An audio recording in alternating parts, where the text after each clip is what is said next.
आप जानते हैं बांग्लादेश के अंदर 15 साल तक प्रधानमंत्री रही शेख हसीना के तख्ता पलट के बाद कौन सी ताकतें वहां पर और ताकतवर हो रही हैं। सबसे पहले इस वीडियो को देखिए। इस वीडियो में आप देख सकते हैं शेख हसीना के पिता मुजीबुर रहमान के सिर को तोड़ा जा रहा है, उनकी मूर्ति के सिर को तोड़ा जा रहा है। मुजीबुर रहमान कौन थे? मुजीबुर रहमान बांग्लादेश के महात्मा गांधी थे। मुजीबुर रहमान की कोशिशों के चलते बांग्लादेश आजाद हुआ था और हां, उसमें भारत का सबसे बड़ा योगदान था, जिसके चलते पाकिस्तान दो फाड़ हो गया था। आज बांग्लादेश के महात्मा, उनके गांधी मुजीबुर रहमान के सिर को तोड़ा जा रहा है। देखिए किस तरह से यह व्यक्ति उनकी मूर्ति पर चढ़ा हुआ है, उनके कंधे पर चढ़ के उनके चेहरे को नुकसान पहुंचा रहा है। यह तस्वीरें अपने आप में बहुत शॉकिंग है। सबसे बड़ी बात, जिस व्यक्ति को बांग्लादेश का महात्मा कहा जाता है, बांग्लादेश का गांधी कहा जाता है, ये कौन सी ताकतें हैं जो शेख हसीना के तख्ता पलट होने के बाद उनके पिता का इस तरह से अपमान कर रहे हैं। एक और तस्वीर देखिए। देखिए किस तरह से लोग उनकी पेंटिंग, उनकी तस्वीर, उनकी मूर्ति को नुकसान पहुंचा रहे हैं, उसे छिन्न भिन्न कर रहे हैं। इस तरह की ढेरों तस्वीरें सामने उभर कर आ रही हैं। यानी कि 15 साल तक बांग्लादेश की प्रधानमंत्री रही शेख हसीना के जाने के बाद अब वहां पर जो ताकतें मजबूत हो रही हैं, वो भारत के लिए बहुत बड़ी चिंता का सबब है। मैं एक बात स्पष्ट कर दूं, बांग्लादेश की प्रधानमंत्री ने अपने पद से इस्तीफा दे दिया और फिर एक विशेष विमान से वो भारत के उत्तर प्रदेश के गाजियाबाद के हिंडन एयरबेस उतरती हैं। अब यहां से वो जाने वाली हैं लंदन, जहां उनकी बहन रहती हैं। 15 साल से वो सत्ता में थी, भारत के सामरिक हितों के लिए काम कर रही थी, भारत के सामरिक हितों के लिए बिल्कुल माकूल थी वो। मगर 15 साल से सत्ता में रहने के बाद उनकी सोच तानाशाही भरी हो गई थी। वो अपने विरोधियों को जेल में डाल रही थी, लोगों को टारगेट कर रही थी, उनके अंदर एक अहंकार आ गया था और ये सब 15 साल से चल रहा था। मगर इस सब के बावजूद शेख हसीना के नेतृत्व वाला बांग्लादेश भारत के सामरिक हितों के लिए माकूल था, क्योंकि उनके चलते बांग्लादेश में एक उदारवादी सोच थी, उनके चलते वहां की जो माइनॉरिटी हिंदूज थे वो सुरक्षित थे। मगर अब जबकि इस तरह से मुजीबुर रहमान की गर्दन को तोड़ा जा रहा है, उनकी मूर्तियों को नुकसान पहुंचाया जा रहा है, क्या यह बात अब भी कही जा सकती है कि वहां पर हालात जो हैं वो सही रहेंगे वहां के माइनॉरिटीज, वहां के हिंदूज के लिए? मैं आपको बतलाना चाहता हूं दोस्तों, इस तस्वीर को देखिए किस तरह से शेख हसीना के बेडरूम में वहां के जो प्रदर्शनकारी हैं वो आराम फरमा रहे हैं। ये वो प्रदर्शनकारी हैं जिनके प्रदर्शन के चलते शेख हसीना को अपने देश से भागना पड़ा। किस तरह से लूट चल रही है इस वीडियो में आप देख सकते हैं। बाकायदा शेख हसीना के घर से जो सामान लूटा गया है उसे लोग ले जा रहे हैं। क्या यह आंदोलन है? क्या यह रेवोल्यूशन है? क्या यह क्रांति है जहां आप लूट खसूट कर रहे हैं?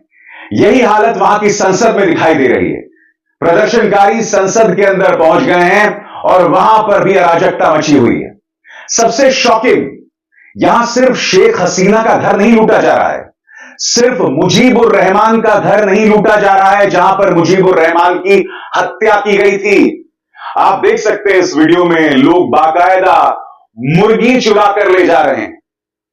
इस तरह की लूट खसूट इस वक्त बांग्लादेश में चल रही है। इसमें दो राय नहीं कि शेख हसीना की पॉलिसीज एक किस्म की तानाशाही थी, मगर उनका विकल्प इस वक्त और भी ज्यादा खतरनाक दिखाई दे रहा है।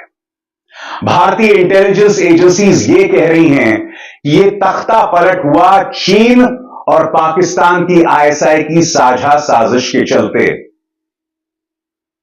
कम से कम टाइम्स ऑफ इंडिया की यह खबर ये कह रही है। तो मैं एक सवाल पूछना चाहता हूं, यह सवाल राष्ट्रीय सुरक्षा सलाहकार अजीत डोभाल से, अगर चाइना और पाकिस्तान ये साजिश रच रहा था तो राष्ट्रीय सुरक्षा सलाहकार अजीत डोभाल क्या कर रहे थे?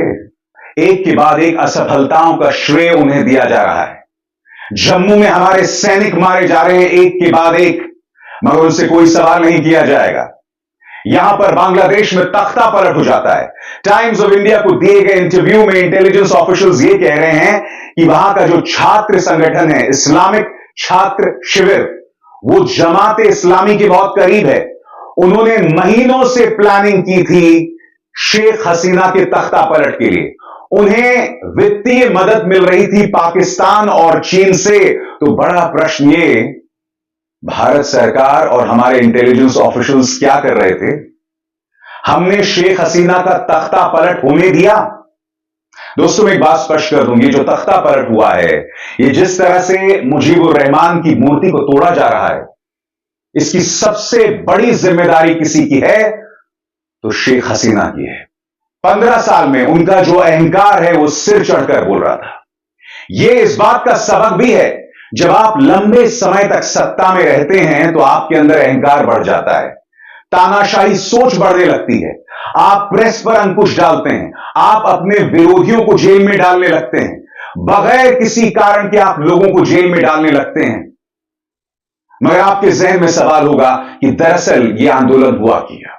शेख हसीना आरक्षण का एक प्रस्ताव लाई थी। उस प्रस्ताव के मुताबिक जिन लोगों ने 1971 के बांग्लादेश की आजादी के युद्ध के लिए लड़ा था, उन्हें आरक्षण देने की बात थी। छात्रों ने इसका विरोध प्रदर्शन शुरू किया। उन्होंने कहा कि आरक्षण नहीं दिया जाएगा, नौकरियां मेरिट के हिसाब से मिलेंगी। यह आंदोलन जो सिर्फ आरक्षण के खिलाफ था, वो इतना बड़ा हुआ कि नतीजा शेख हसीना का तख्ता पलट। इस आंदोलन में कम से कम 300 लोग मारे गए। शेख हसीना की पुलिस ने छात्रों पर जबरदस्त दमन किया और यहीं से शुरुआत होती है बगावत की, उस आग की, उस क्रांति की, जिसका नतीजा यह कि शेख हसीना 15 साल तक प्रधानमंत्री रहने के बाद उन्हें मजबूर होना पड़ा देश छोड़ने के लिए। अब उनके देश छोड़ने के बाद कई तरह की चुनौतियां हैं। सबसे बड़ी चुनौती भारत के लिए, अगर वहां की माइनॉरिटीज यानी कि हिंदुओं पर अत्याचार होता है तो जाहिर सी बात है भारत के लिए एक बहुत बड़ी शरणार्थी समस्या आ जाएगी। पश्चिम बंगाल में भाजपा के नेता शुवेंदु अधिकारी अभी से कहने लगे हैं कि 1 करोड़ हिंदुओं का पलायन हो सकता है। भारत को उन हिंदुओं की मदद करनी चाहिए। 1 करोड़ हिंदू, आपको अंदाजा है कि अगर 1 करोड़ लोग भारत में प्रवेश करेंगे तो भारत पर कितना बड़ा दबाव बनेगा। शुवेंदु अधिकारी अपनी राजनीति के चलते ये तमाम चीजें कह रहे हैं। बड़ा प्रश्न यह कि भारत पर कितना प्रेशर पड़ेगा। ममता बनर्जी ने पत्रकारों से अपील की है, पश्चिम बंगाल से अपील की है कि अफवाहों पर विश्वास मत कीजिए। ये जो कुछ हो रहा है बांग्लादेश में हो रहा है, इसका असर भारत में या बंगाल में नहीं पड़ना चाहिए। सुनिए क्या कह रही हैं ममता बनर्जी।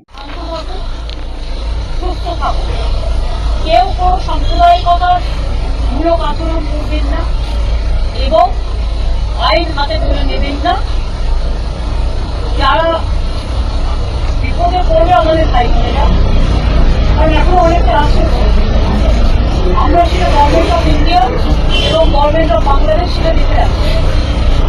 यकीनन दोस्तों, ये भारत के लिए एक बहुत बड़ी चुनौती है। जैसे मैंने बताया, शेख हसीना भारत की दोस्त थी। उनके चलते भारत के जो सामरिक हित थे वो महफूज थे, वो सुरक्षित थे। मगर अब वहां पर सेना ने अंतरिम सरकार बना ली है। बांग्लादेश के कई छात्र कह रहे हैं कि भविष्य में हम एक ऐसी सरकार बनाएंगे जो धार्मिक नहीं होगी, जो धर्मनिरपेक्ष होगी। मगर आप भी जानते हैं दोस्तों, इस आंदोलन के पीछे जमात इस्लामी का एक बहुत बड़ा किरदार था। आपको क्या लगता है, जो भी सरकार बनेगी, क्या जमात इस्लामी नहीं चाहेगी कि उसका किरदार हो, उसका अधिकार हो, उसका रौब हो? स्वाभाविक सी बात है, जमात इस्लामी चाहेगी कि उसका दबदबा बना रहे। और जिस तरह से मुजीबुर रहमान की मूर्तियों को तोड़ा जा रहा है, उससे पता चल रहा है कि इस पूरे आंदोलन के पीछे किस तरह की सोच हो गई थी। दोस्तों, प्रधानमंत्री शेख हसीना के नेतृत्व में बांग्लादेश की तमाम जो संस्थाएं हैं, तमाम जो इंस्टीट्यूशंस हैं, उनकी विश्वसनीयता बद से बदतर हो रही थी। पिछले जो आम चुनाव थे उसमें विपक्ष ने शिरकत ही नहीं की। नतीजा, एक छत्र नतीजों के साथ शेख हसीना दोबारा प्रधानमंत्री बन गई। और कहीं ना कहीं ये आग सतह के नीचे सुलग रही थी। छात्रों के इस आंदोलन ने, जो कि आरक्षण के खिलाफ था, इस आग और इस गुस्से को कहीं ना कहीं एक दिशा दी। भारत ने अब तक इस पर कोई बड़ी टिप्पणी नहीं की है। भारत इस वक्त वेट एंड वॉच की पॉलिसी अपना रहा है। और आपको समझना पड़ेगा कि भारत की चुनौतियां क्यों गंभीर है। भारत किसी भी कीमत पर नई सरकार को नाराज नहीं करना चाहेगी, क्योंकि मैं आपको बतलाना चाहूंगा कि भारत के कई बिजनेस इंटरेस्ट्स इस वक्त बांग्लादेश में काम कर रहे हैं। आप इस तस्वीर में देख सकते हैं, गौतम अडानी जो हैं वो शेख हसीना के साथ मुलाकात कर रहे हैं। गौतम अडानी के कई प्रोजेक्ट्स इस वक्त बांग्लादेश में काम कर रहे हैं। स्वाभाविक सी बात है, ये जो तख्ता पलट हुआ है, इसकी वजह से गौतम अडानी भी जबरदस्त तनाव में होंगे। यानी कि एक बात तय है, प्रधानमंत्री नरेंद्र मोदी के परम मित्रों के कई हित शेख हसीना के नेतृत्व वाले बांग्लादेश में थे। उनके जाने के बाद उनका नुकसान होगा। न सिर्फ भारत के सामरिक हितों का नुकसान होगा, भारत की फॉरेन पॉलिसी की निगाह से नुकसान होगा, बल्कि गौतम अडानी के बिजनेस इंटरेस्ट को भी नुकसान होगा। मगर आखिरकार हर तानाशाह के लिए एक सबक, वो तमाम तानाशाह जो दुनिया के अलग अलग हिस्सों में हैं, जी हां, उनके लिए सबक। अगर आप लोकतांत्रिक हितों के हिसाब से काम नहीं करेंगे, लोकतांत्रिक मूल्यों की धज्जियां उड़ाएंगे, तो आपका वही हश्र होगा जो शेख हसीना का हो रहा है। इसीलिए लोकतांत्रिक मूल्यों की इज्जत कीजिए। दोस्तों, ये भी बतला रहा है कि किस तरह से भारत एक मजबूत लोकतंत्र के तौर पर खड़ा हुआ है, क्योंकि भारत के जितने भी पड़ोसी हैं, कहीं पर लोकतंत्र नहीं है। हर तरफ लोकतंत्र जो है चरमरा रहा है। और इसका श्रेय किसको दिया जाना चाहिए? इसका श्रेय इस शख्स, यानी कि देश के पहले प्रधानमंत्री पंडित नेहरू को दिया जाना चाहिए। इन्होंने भारतीय लोकतंत्र की यह नींव तैयार की थी, मजबूत संस्थाओं की, चाहे वो अदालत हो, चाहे वो चुनाव आयोग हो, चाहे वो तमाम कॉलेजेस हो, संस्थाएं हो, इस कदर नींव तैयार की थी कि भारत आज भी एक मजबूत लोकतंत्र बना हुआ है। मैं जानता हूं कि मौजूदा सियासी ताकतें भारत के उस लोकतंत्र को बदलना चाहते हैं, लगातार बदलना चाहते हैं, मगर यह सबक उनके लिए भी है।